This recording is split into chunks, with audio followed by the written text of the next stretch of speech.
الحمد لله رب العالمين الصلاة والسلام على سيد المرسلين وعلى آله وأصحابه أجمعين. Assalamu alaikum everyone and welcome to another exciting webinar this Saturday. And I know in the UK the weather is probably not as great as in some of your countries that you're from. I know that we have brothers and sisters joining us from Caribbean and things like that, where it's 24 hours is sunlight. You know, so subhanallah, in England we are we have ups and downs, and today some people may consider as down. But alhamdulillah, you know, now that because of the COVID and the various circumstances, we are able to actually benefit from these online resources. Today's session is focusing on the education philosophy of Ibn Khaldun and rahimahullah, and we are very pleased to have Professor Recep Senturk with us again.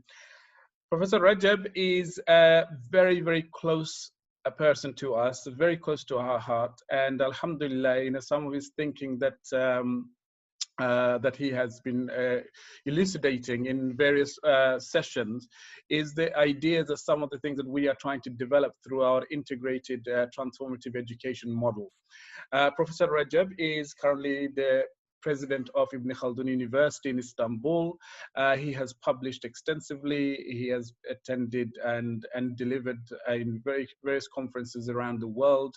And of course, you can read about Professor Recep in detail online because there's so much to know about him. Alhamdulillah, his ideas are very refreshing, based on our traditional roots. And these are some of the ideas that we are trying to actually develop here from an educational perspective. So today, Professor Recep is going to focus around the thinking of a giant of a scholar from our community.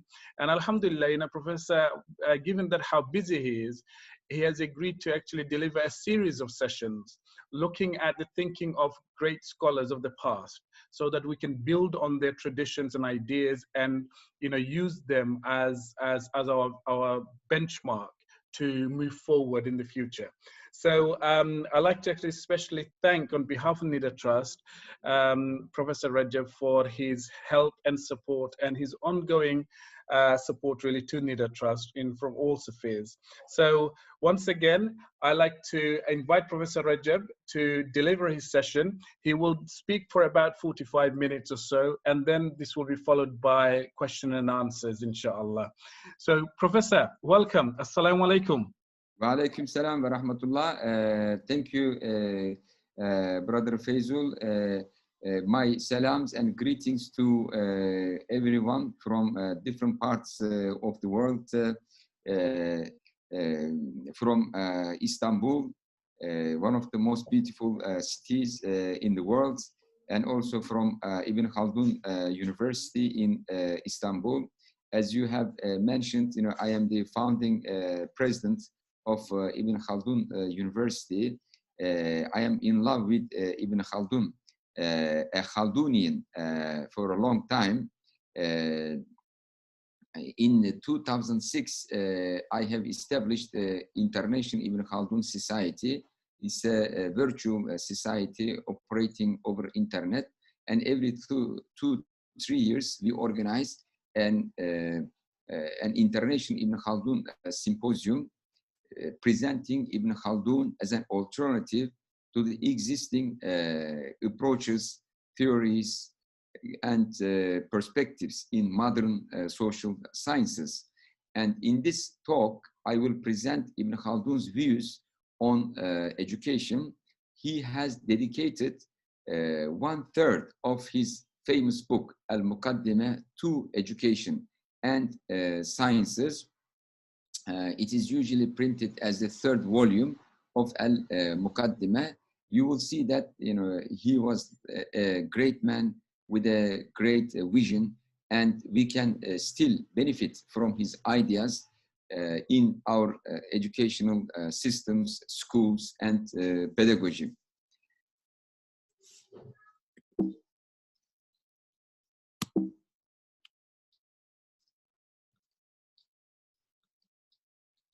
Yes, so the first question I want to address is, what's education?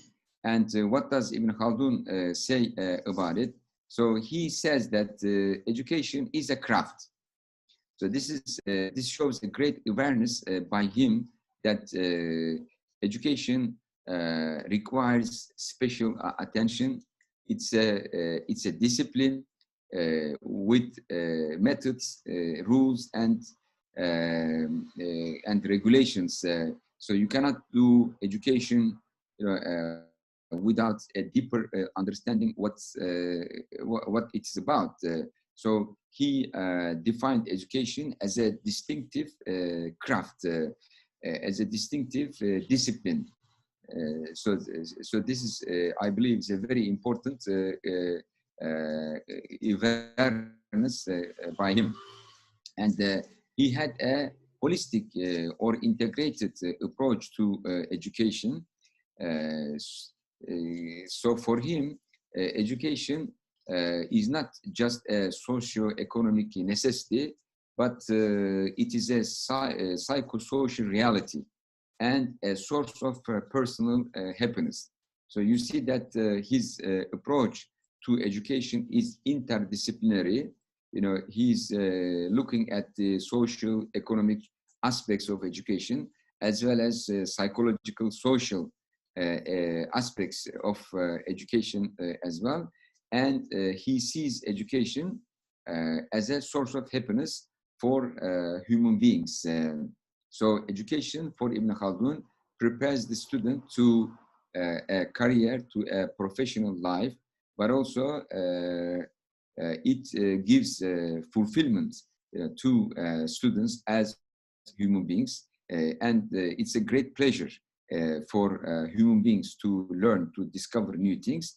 And this is what makes them happy.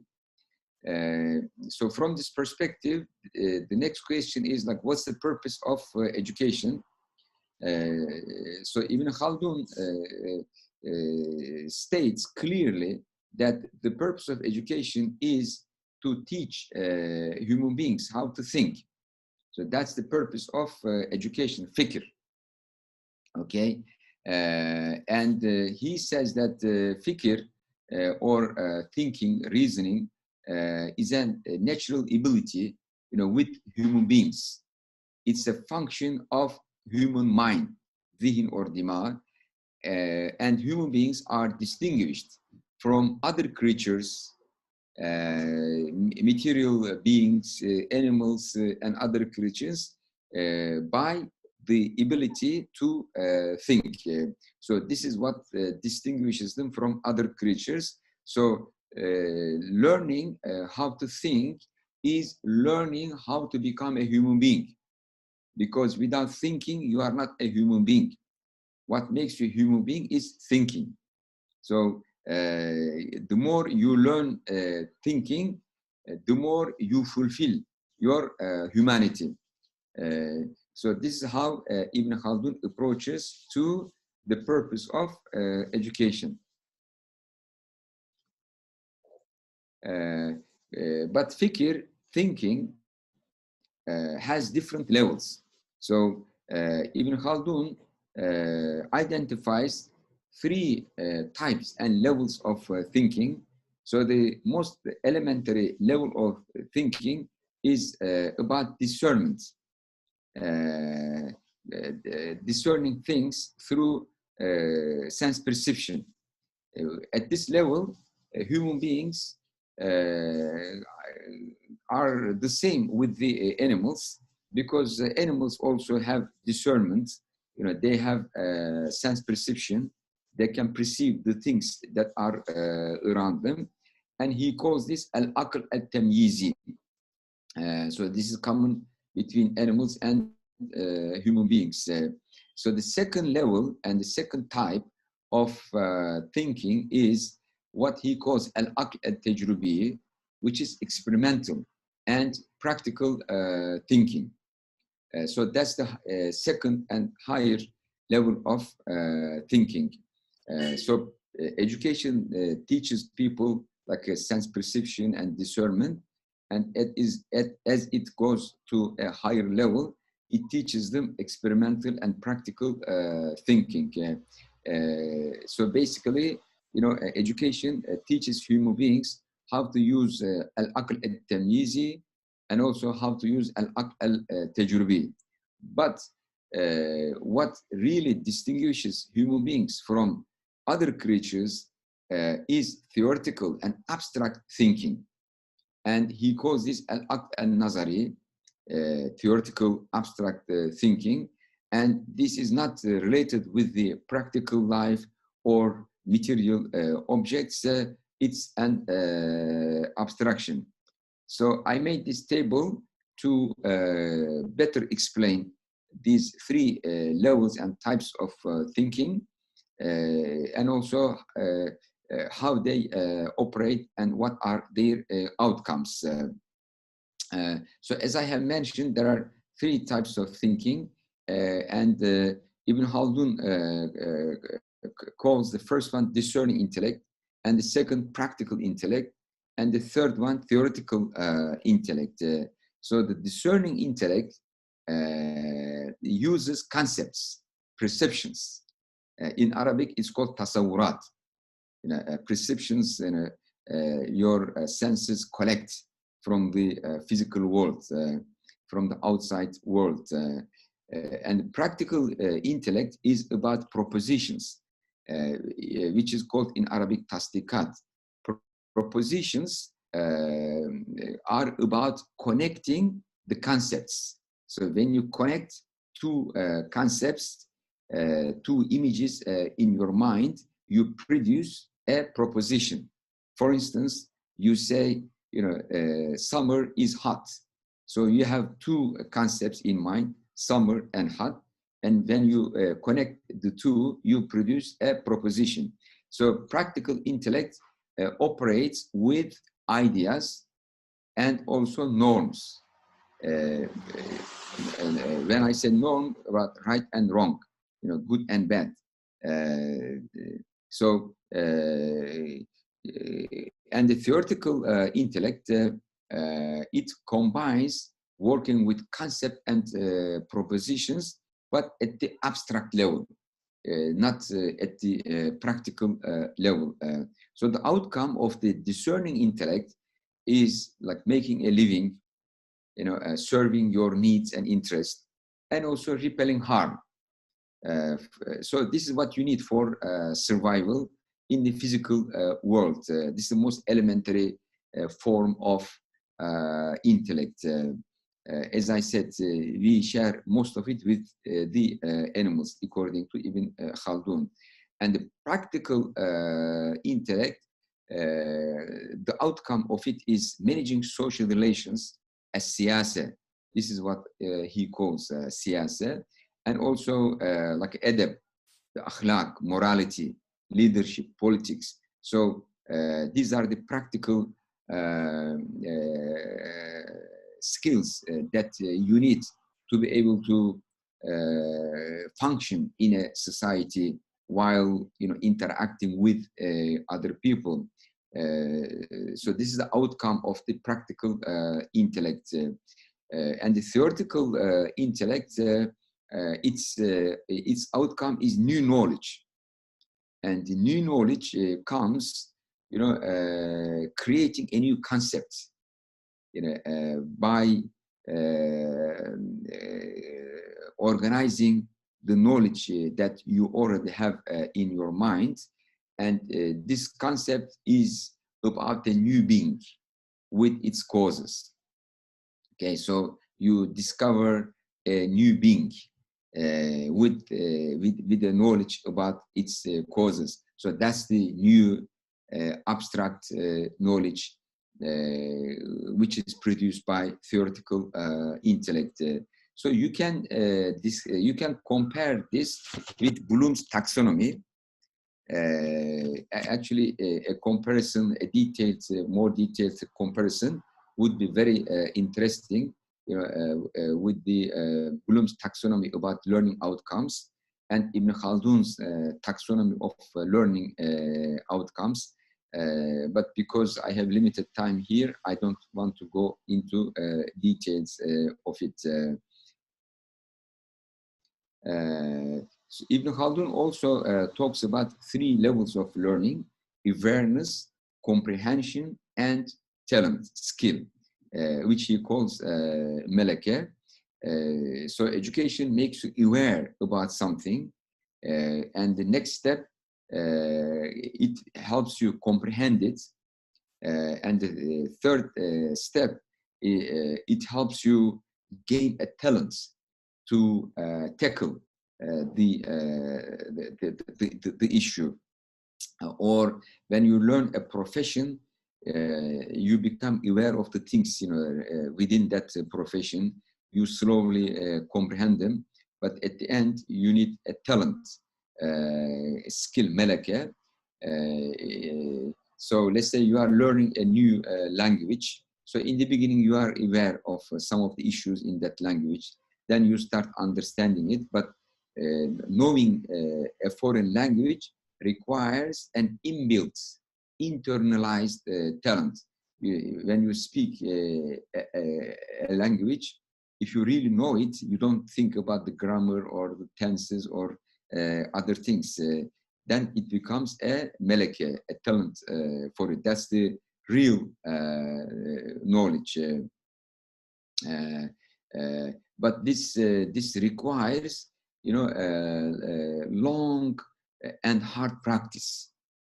Without long and hard practice, which enables the person to acquire, to internalize the rules and regulations and the norms and the principles of a particular craft, you cannot be called as someone who truly knows that particular discipline or the craft. So internalizing it and turning it into a inbuilt talent, meleke, is the highest level of learning. So let's say you are learning engineering. So if you truly internalize and it becomes like your second nature, then you have a deep and true knowledge of engineering. And the same thing for other professions and disciplines. So according to Ibn Khaldun, there are 5 outcomes of education. As I have already mentioned, the purpose of education is to teach thinking. And when you learn thinking, these are the 5 things you can do with thinking. Okay? First, thinking distinguishes human beings from animals. I have already highlighted this issue. Second, it enables them to obtain their livelihood. So, so education makes you have a profession, make a career, make your livelihood. Third, education enables human beings to cooperate with their fellow men in a social life. So education teaches them etiquette, morality, politics, how to interact with other people. And also, education enables human beings to know God, according to Ibn Khaldun.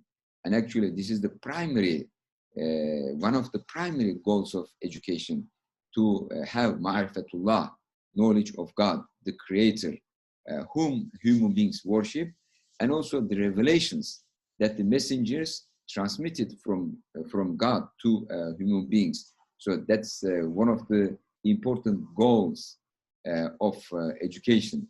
And also another outcome of education is that it enables human beings to subdue animals and control nature, because Allah Ta'ala made nature subject to human beings. And when human beings learn thinking through education, then they can subdue animals and control nature. So these are the 5 outcomes of education according to Ibn Khaldun. And Ibn Khaldun is aware of the fact that there cannot be a single education for everybody. One size fits all. So he's against this approach. He says that everyone is successful at the things for which he was created. Actually, this derives from a hadith, كُلٌّ مُيَسَّرٌ لِمَا خُلِقَ لَهُ. So this requires analysis of the students' talents, abilities, and customizing education according to the talents of the student. He's also aware that there is a social aspect to education. So he says that the sciences are numerous only where civilization is large and sedentary culture highly developed. Because in the nomadic societies and poor societies, sciences and education don't develop as much. And he's also aware that in different cultures, in different countries, there are different methods of education suitable with that cultural environment. So he has a chapter titled The Instruction of Children and the Different Methods Employed in the Muslim Cities. So he compares in particular the education methods used in North Africa, Egypt, and also the Middle East, what we call Middle East today. So in these places, Muslims adopted different educational methods. Of course, there is great detail about this, but I cannot go into details. And according to him, the curriculum of education must have a gradual logic. So he says that the content of the curriculum education should follow a logical sequence and grading that moves from simple to more complex elements, from easy to difficult, and from concrete elements to abstract elements. You see this gradual elevation, from simple to complex, from easy to difficult, from concrete to abstract elements. And he says that if the teacher is not experienced about designing gradually improving a curriculum, he turns off the students. So if, like in the very beginning, the teachers present very complicated stuff, very difficult, very abstract lessons to the students, then the students will be turned off, and they will think, they're not fit for education and leave education. But if you start with simple things, then they will have a sense of achievement, and they will be encouraged and continue. So this gradually increasing the complexity, the difficulty, and the abstract elements in education is very important in curriculum design, according to Ibn Khaldun. And Ibn Khaldun emphasizes that learning is a pleasure for human beings. He says human soul enjoys learning and understanding because human beings are intellectual creatures. They have mind, they have intellect, they have soul, they have heart. So discovering new things, learning new things gives pleasure to them, and this is what really makes them happy.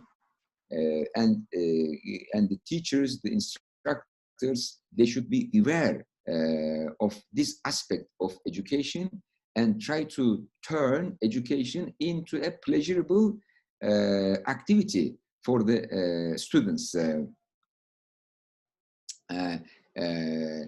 So he's against severity while dealing with the students. So he clearly states severity does harm to students. So you should turn education into something enjoyable, pleasurable for the students, not harsh methods of dealing with the students. So like beating the student or like torturing the students or mobbing the students. So he's against these things. Actually, I should emphasize that the education philosophy reflected in Ibn Khaldun's Muqaddimah was the common approach in his time. So this is not unique to Ibn Khaldun. When you read other scholars as well, during who lived during that period, contemporaries or people who lived before Ibn Khaldun or after Ibn Khaldun, they share the same thing. So Ibn Khaldun is a representative of Islamic approach to education. All our scholars, they oppose, dealing harshly with the students.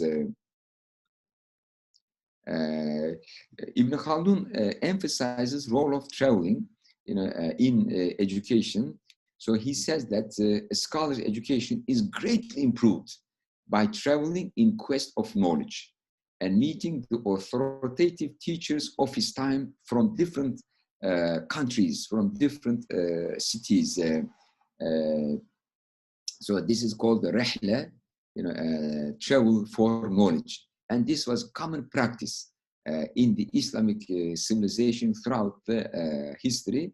And at that time, people didn't need passports, when they traveled from one Muslim country to another one, or from one geography to another geography. And at that time, they had hospices, they had awqaf, they had dorms, Sufi lodges, which welcomed students who traveled for the sake of knowledge.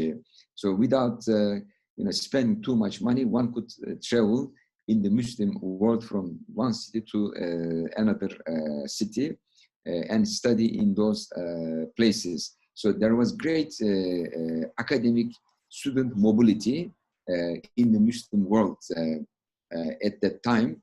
And the credit transfer was really easy at that time, because there was a kind of standardization in the curriculum. For instance, in India, there is Dars-e-Nizami, and the same text, have been used both in the Middle East and North Africa, very close with each other. So, I mean, you could start your studies in North Africa and come to Egypt and go to, let's say Damascus and go to India. More or less, same curriculum was followed, and you could easily transfer credits from one place to another, because they test you and they realize, whether you know the subject or not. So this travel is very important, in particular, like meeting different scholars, authorities in your field, but also getting to know different societies and cultures. There is another important issue Ibn Khaldun raises about the auxiliary sciences, ulum al-ala. So what's meant by auxiliary sciences is like grammar, writing, speech, logic, rhetoric. These are called auxiliary sciences. So in his time, in some of the schools, the scholars emphasized them too much. And they had the students spend very long time studying logic, grammar, rhetoric, etc. So he said, study of the auxiliary sciences should not be prolonged, because this makes the student get bored, and then they may leave education. And he said, don't prolong auxiliary sciences, and don't discuss the issues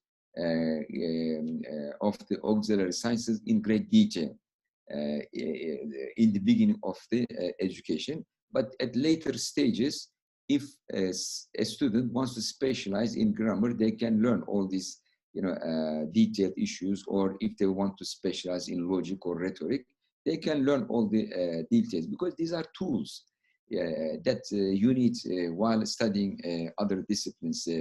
If the student does not aim to be an expert in these auxiliary disciplines, you should not overburden the student.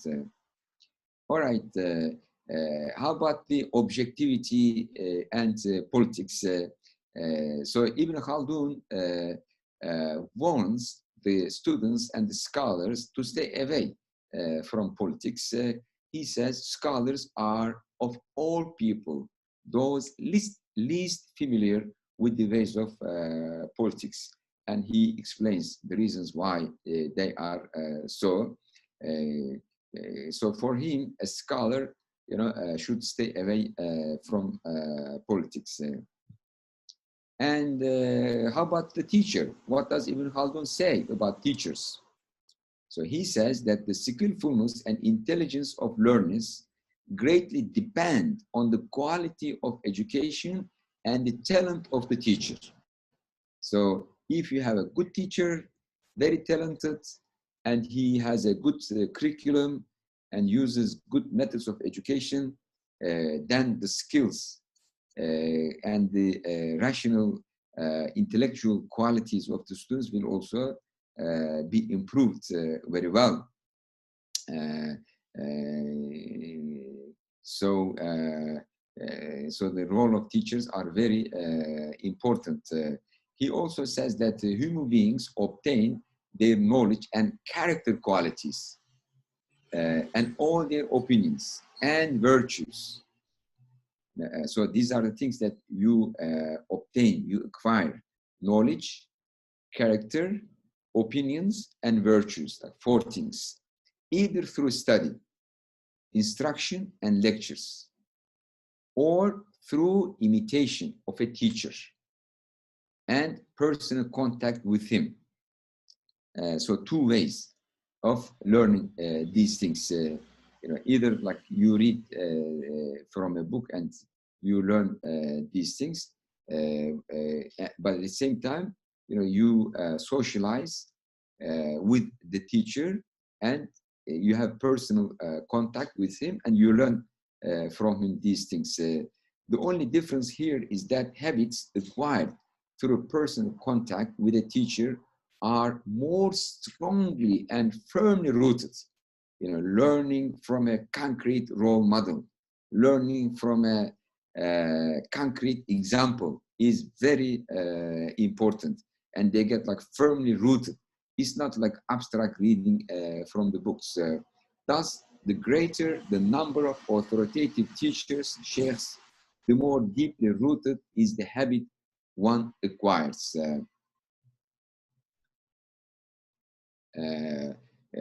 How about memorization? What does Ibn Khaldun say about memorization in education?